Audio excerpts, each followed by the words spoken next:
നമസ്കാരം. കേരളത്തിലെ 20 ലോക്സഭാ മണ്ഡലങ്ങളിലും ഇലക്ഷൻ കഴിഞ്ഞതോടെ കണക്കുകൂട്ടലുകൾ ഓരോ പാർട്ടിയും നടത്തിക്കൊണ്ടിരിക്കുകയാണ്. ഇതിനിടയിൽ പലതരത്തിലുള്ള സർവേ റിപ്പോർട്ടുകൾ എന്ന പേരിൽ വാർത്തകൾ വന്നുകൊണ്ടിരിക്കുന്നുണ്ട്. അങ്ങനെയുള്ള വാർത്തകളിൽ സുരേഷ് ഗോപി തൃശ്ശൂരിൽ നിന്ന് വിജയിക്കും എന്നുള്ള വലിയ തോതിലുള്ള പ്രചരണം നടക്കുന്നു. എനിക്ക് തന്നെ കിട്ടിയ ഒരു സർവേ റിപ്പോർട്ടിൽ സുരേഷ് ഗോപി ജയിക്കും എന്നുള്ള സർവേ റിപ്പോർട്ടാണ് വന്നിരിക്കുന്നത്. അതിനേക്കാൾ വലിയൊരു സംഭവമാണ് ഞാൻ പറയുന്നത്. അതായത് തൃശ്ശൂരിൽ നടന്നിരിക്കുന്നത് വലിയൊരു കച്ചവടം തന്നെയാണ്. കച്ചവടം എന്ന് പറഞ്ഞാൽ ലാവ്ലിംഗ് കേസ്, അതായത് ക്രൈം നന്ദകുമാർ പുറത്തു കൊണ്ടുവന്ന ലാവ്ലിംഗ് കേസ് സുപ്രീം കോടതിയിൽ അട്ടിമറിക്കാൻ വേണ്ടി BJP ശ്രമിക്കുന്നു. അവരുടെ സോളിസിറ്റർ ജനറൽ, അതായത് CBIയുടെ സോളിസിറ്റർ ജനറൽ കോടതിയിൽ നീട്ടിക്കൊണ്ടുപോകാൻ ശ്രമിക്കുന്നു. 7 കൊല്ലമായി നീട്ടിക്കൊണ്ടുപോകുന്നു. 60ഓളം തവണ നീട്ടിവെച്ചു തുടങ്ങിയുള്ള കാര്യങ്ങളെല്ലാം ക്രൈം പ്രസിദ്ധീകരിച്ചിട്ടുള്ളതാണ്. ഇപ്പോഴും അത് നീട്ടിക്കൊണ്ടു പോവുകയാണ്. കരുവന്നൂർ ബാങ്കിലെ ഓരോ സംഭവങ്ങളിൽ സമ്മർദ്ദത്തിലാക്കിക്കൊണ്ടിരിക്കുകയാണ് CPMനെ.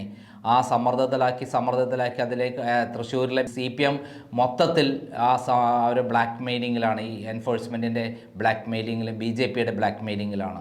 ഇതോടൊപ്പമാണ് സ്വർണ്ണക്കള്ളക്കടത്ത്, ഡോളർ കടത്ത്, മാസപ്പടി വിവാദം, AI ക്യാമറ, ഇനി ബാക്കിയൊന്നുമില്ല. പിണറായി വിജയൻ്റെ തലയ്ക്ക് മുകളിൽ താങ്ങാവുന്നതിലപ്പുറമുള്ള കുറ്റകൃത്യങ്ങളുടെ നീണ്ട നിരയാണ് കൊണ്ടുവച്ചിരിക്കുന്നത്. ഏത് സമയത്തും അദ്ദേഹത്തെയും മകളെയും കുടുംബത്തെയും തൂക്കിക്കൊണ്ടാകാവുന്ന രൂപത്തിലുള്ള കാര്യങ്ങൾ. മാത്രമല്ല 25,000 കോടി രൂപയുടെ അദ്ദേഹത്തിൻ്റെ അനധികൃത സമ്പാദ്യത്തിൻ്റെ രേഖകളും കേന്ദ്രം കളക്ട് ചെയ്തു എന്നുള്ള വിവരങ്ങളും പുറത്തു വരികയാണ്. ഈ സന്ദർഭത്തിലാണ് തൃശ്ശൂരിൽ നിർബന്ധമായിട്ടും സുരേഷ് ഗോപിയെ വിജയിപ്പിച്ചിരിക്കണം. സുരേഷ് ഗോപിക്ക് ഒരു വോട്ടുണ്ട്. ആരെന്തൊക്കെ പറഞ്ഞാലും സുരേഷ് ഗോപിക്ക് സ്ത്രീകളുടെ ഇടയിൽ വലിയൊരു വോട്ട് ബാങ്കുണ്ട്. അത് BJPയുടെ ഒരു ബാങ്കല്ല, സുരേഷ് ഗോപിയുടെ സ്വന്തം ബാങ്കാണ്. ആ ബാങ്ക് വോട്ട് ഏറ്റവും ചുരുങ്ങിയത് ഒരു 1,00,000 വോട്ടെങ്കിലും സുരേഷ് ഗോപി നേടുമെന്നുള്ള ഒരു കണക്കുകൂട്ടലാണ് BJP പുലർത്തുന്നത്. കഴിഞ്ഞ തവണത്തെ വോട്ടിലും സ്ത്രീകളുടെ വോട്ടുണ്ടായിരുന്നു. ഇത്തവണ ആ വോട്ട് കൂടുതലാകുമെന്നുള്ളൊരു കണക്കുകൂട്ടലാണുള്ളത്. കൂടാതെ CPM 50,000 മുതൽ 1,00,000 വോട്ട് ചെയ്തു എന്ന് തന്നെയാണ് BJP കേന്ദ്ര നേതൃത്വം വിശ്വസിക്കുന്നത്. അതാണ് പിണറായി വിജയനുമായിട്ടുള്ള ധാരണ. ആ ധാരണ പ്രകാരം സുരേഷ് ഗോപി തൃശ്ശൂരിൽ നിന്ന് വിജയിച്ചിട്ടില്ലെങ്കിൽ നിർബന്ധമായിട്ടും പിറ്റേ ദിവസം പിണറായി വിജയനും മകളും അറസ്റ്റിലാകും.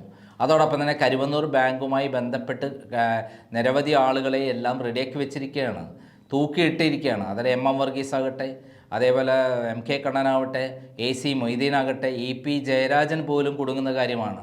പിണറായി വിജയൻ കുടുങ്ങുന്ന കാര്യമാണ്. മകൾ കുടുങ്ങുന്ന കാര്യമാണ്. കരുവന്നൂർ ബാങ്ക് മാത്രമല്ല 20ഓളം ബാങ്കുകളിലെ 1,00,000 കോടി രൂപയുടെ ഇടപാടുകളുണ്ടെന്നുള്ള കൃത്യമായ വിവരം നരേന്ദ്രമോദി തന്നെയാണ് കഴിഞ്ഞ തൃശ്ശൂരിൽ വന്നപ്പോൾ പ്രസംഗിച്ചിട്ടുള്ളത്. അദ്ദേഹം കുന്നംകുളത്ത് വന്ന് പ്രസംഗിച്ച കാര്യം എന്താ? 1,00,000 കോടി രൂപയുടെ തട്ടിപ്പ് നടത്തിയിട്ടുണ്ട് CPM.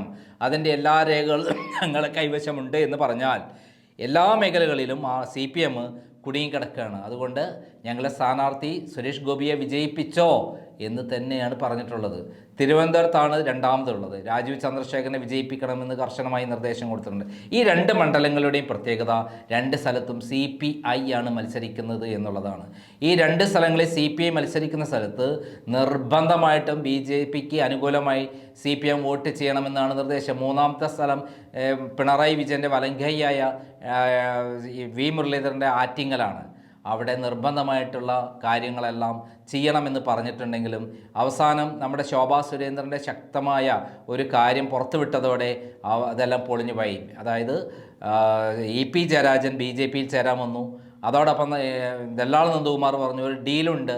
ഡീൽ എന്താണ്?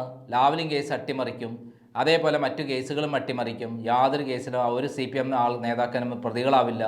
പകരം ഈ നിർബന്ധമായിട്ടും തൃശ്ശൂരിൽ വിജയിക്കണം. ഇന്നലെ ഞാൻ ദല്ലാൾ നന്ദകുമാറുമായി സംസാരിക്കാൻ ഒരു അവസരം കിട്ടുകയുണ്ടായി. ഡൽഹിയിൽ ലാവ്ലിംഗ് കേസ് എടുത്തിട്ട് മാറ്റി വെച്ചിരിക്കണം May 8-ാം തീയതി.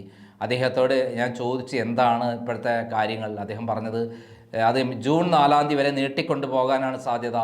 ലാവ്ലിംഗ് കേസ് ജൂൺ 4-ാം തീയതി വരെ നീട്ടി ഇലക്ഷനിൽ തൃശ്ശൂരിൽ സുരേഷ് ഗോപി വിജയിച്ചിട്ടില്ലെങ്കിൽ ഉറപ്പായിട്ടും പിണറായി വിജയൻ അറസ്റ്റിലാകും, മകൾ അറസ്റ്റിലാകും, CPM നേതാക്കന്മാർ അറസ്റ്റിലാകും എന്നാണ് പറഞ്ഞിട്ടുള്ളത്. എന്തായാലും നമുക്ക് കാത്തിരുന്ന് കാണാവുന്ന കുറേ നാടകങ്ങളാണ് ഇനി വരാൻ പോകുന്നത്. തീർച്ചയായിട്ടും ഈ പോരാട്ടം ഈ കാര്യത്തിൽ പിണറായി വിജയൻ്റെ നാളുകൾ എണ്ണപ്പെട്ടിരിക്കുന്നു. അത് കൃത്യമായി മിടിച്ചുകൊണ്ട് ക്ലോക്കിൽ ഓരോ നിമിഷവും മിടിച്ചുകൊണ്ടിരിക്കുമ്പോൾ അത്രയും സമയം പിണറായി വിജയൻ പേടിച്ചുകൊണ്ടിരിക്കുന്നു എന്നുള്ളതാണ് സത്യം. അദ്ദേഹം ആദ്യമൂത്ത് വേറെ എന്തെങ്കിലും ചെയ്യുമോ എന്നറിയാം. അതിനിടെ അദ്ദേഹം വീട്ടിൽ പൂജാകർമ്മങ്ങളൊക്കെ ചെയ്യാൻ പോകുന്നു എന്നുള്ള വിവരങ്ങളും കിട്ടുന്നുണ്ട്. നേരത്തെ നമുക്കറിയാം വലിയ പൂജാകർമ്മങ്ങളൊക്കെ ചെയ്തിട്ടുണ്ട്. നന്ദി, നമസ്കാരം.